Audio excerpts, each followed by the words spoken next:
Salam hurmatli adamlar, mehriban tomoshachilar. Akşamın hayırlı olsun. Şavırın arzularına tatil olsun. Başta geçeceğimiz biz olsun turuyumuz. Devam et ya, bizden daşlaşma. Görelim.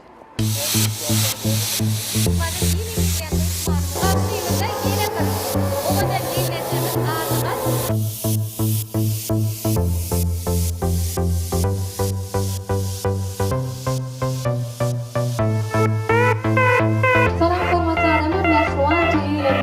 Akşamın hayırlı olsun.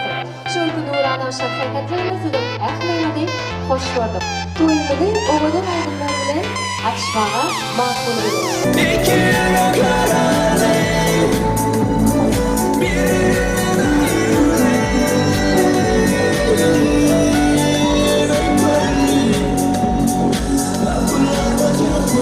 Yaşların açılımı davarası ıglan ediliyor.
Kontrol-C, Kontrol-V dediğinde borçlayan ben taraftır. Tüyleme.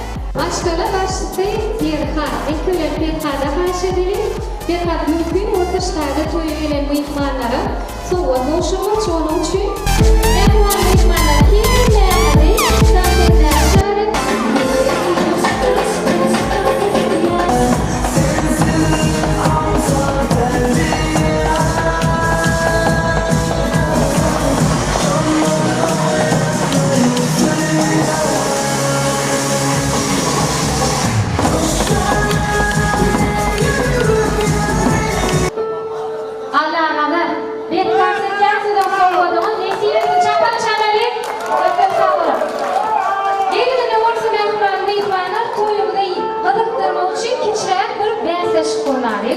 Bezleşip katnaşma için insan kömekçi gerek bana.